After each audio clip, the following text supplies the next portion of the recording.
네, 백악관이 오는 11일부터 13일까지 영국에서 열리는 주요 7개국 G7 정상회의 기간에 한미일 3국 정상회담 가능성이 열려 있다고 밝혔습니다.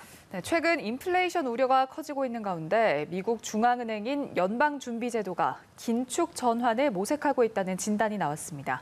밤사이 들어온 글로벌 뉴스 김지수 기자와 살펴보겠습니다. 어서 오십시오. 안녕하세요. 네, 이번 주 금요일부터 영국에서 열리는 G7 정상회의 기간에 한미일 3국 정상회담이 열릴지 관심이 큰데요. 백악관이 관련 언급을 했다면서요. 네, 오는 11일에서 13일 영국 코널에서 열리는 주요 7개국 G7 정상회의 기간에 한미일 3국 정상회담이 예정돼 있는 건 아니지만 가능성은 열려 있다고 백악관이 밝혔습니다.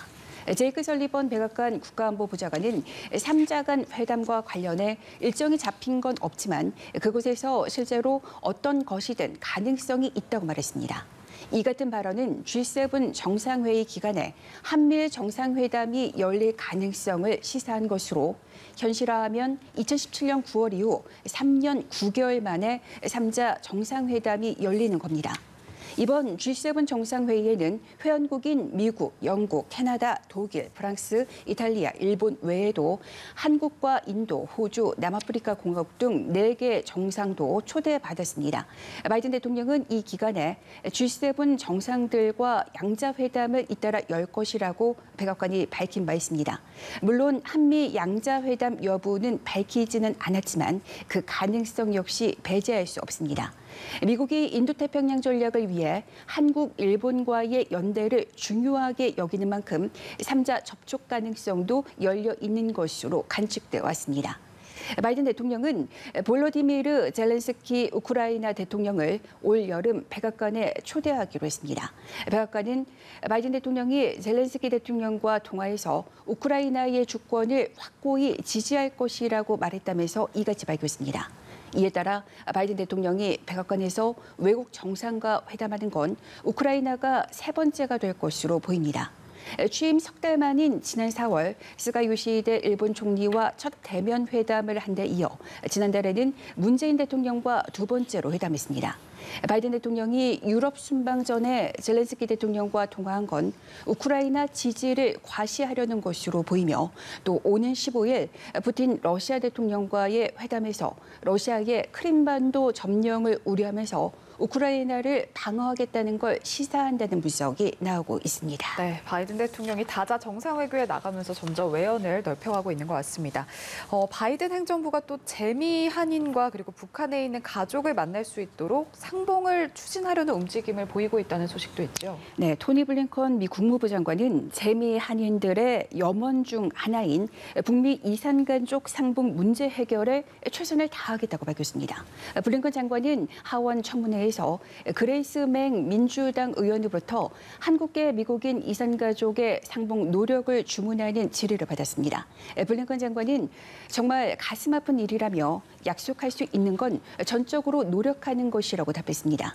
그레이스 맹 의원은 지난 2월 북미 이산가족 상봉을 지원하고 미 국무부의 이산가족 상봉 논의를 요구하는 내용의 법안을 대표 발의했습니다. 한국계 영김 공화당 하원 의원도 지난 4월에 북미 이산가족 상봉을 촉구하는 결의안을 제출했습니다.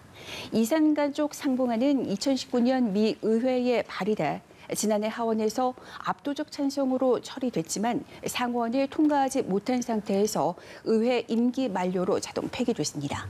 블링컨 장관은 국무부 대북 인권특사 임명 계획을 묻는 질의에 특사를 임명하기로 결정했다면서도 시한이 정해진 건 없다고 밝혔습니다. 그는 검증 과정이 점점 복잡하고 시간이 걸리며 고된 일이 되고 있다고 말했습니다.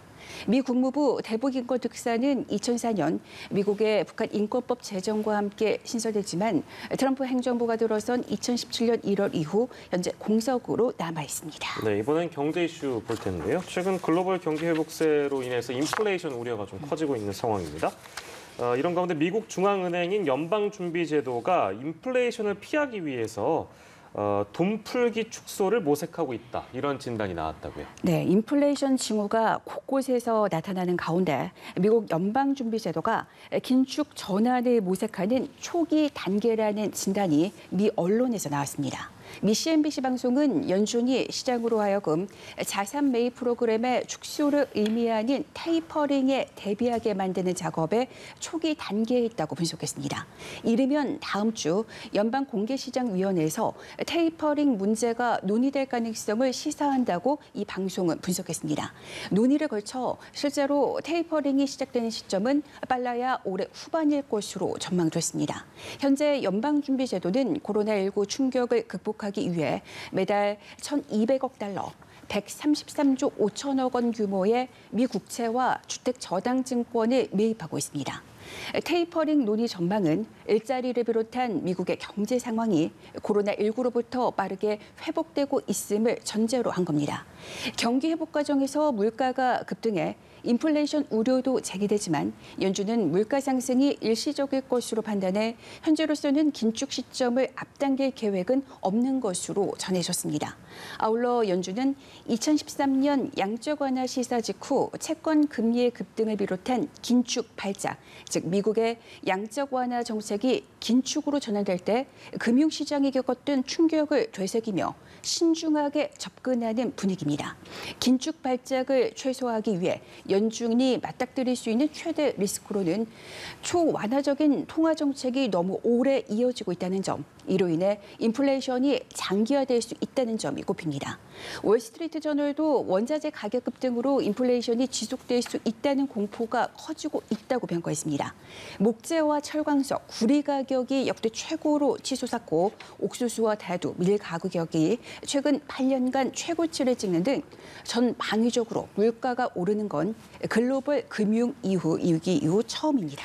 네, 마지막으로 코로나19 소식 살펴보겠습니다. 바이든 대통령이 미국의 독립기념일인 7월 4일까지 미국의 성인의 70%가 적어도 백신을 한 번 이상을 맞게끔 하겠다 이런 목표를 세웠었는데 지금의 미국의 접종 속도라면 이 목표를 달성하지 못할 가능성이 있다 이런 분석이 나왔다면서요? 네, 최근 둔화한 그 접종 속도를 반전시키지 못하고 그대로 유지한다면 목표를 달성할 수 없다는 분석이 나왔습니다. CNN 방송이 미 질병통제예방센터 CDC 통계를 분석한 결과 지난 3일 기준 최소한 한 번 백신에 접종한 성인의 비율은 미국에서 63%였습니다. 일주일 전인 62%에서 1%포인트 상승한 겁니다. 그러나 일주일 새 성인 인구의 1%가 추가로 첫 백신을 접종한 건 2월 중순 CDC가 이 통계를 파악하기 시작한 이후 가장 낮은 겁니다. 지난달 27일 이전 일주일간 평균 신규 성인 접종자 비율은 한 번도 1.5% 이하로 떨어진 적이 없었습니다. 미국에서 지난 4월 중순 정점을 찍었던 하루 백신 접종자는 이후 감소했지만 접종을 마친 사람은 대부분 실내외 환경에서 마스크를 쓰지 않아도 된다는 CDC 발표가 나오자 다시 접종률이 올랐습니다. 그러나 상승세는 일시적이었고 마스크 규제 완화 효력이 떨어지면서 접종자가 다시 줄고 있다는 겁니다. CNN은 현재 접종 추세가 계속된다면 약 한 달 남은 7월 4일쯤 성인 인구의 67에서 68%만이 백신을 최소한 한 번 맞게 될 것이라고 전망했습니다. 문제는 백신을 맞을 의향이 있는 사람은 거의 다 맞은 것으로 보인다는 점입니다. 7월 4일까지 성인 70%에게 최소 한 번 접종하겠다는 목표를 달성하려면 추가로 일부 시민들이 백신을 맞도록 해야 한다는 지적이 나오고 있습니다. 코로나19 대확산세가 한풀 꺾인 인도에서는 연방 정부가 18세 이상 모든 국민으로 무료 접종을 확대하기로 했습니다. 모디 인도 총리는 주정부 대신 연방 정부가 전체 백신의 75%를 관리하겠다며 21일부터 이런 정책을 시행하겠다고 말했습니다. 인도는 세계 백신의 60%를 생산하는 의약품 강국이지만 두 번까지 접종을 모두 마친 인원은 인도 전체 인구의 3.4%에 불과합니다. 네, 오늘도 다양한 국제 소식 만나봤습니다. 지금까지 글로벌 브리핑 김지수 기자와 함께했습니다. 고생하셨습니다. 고맙습니다.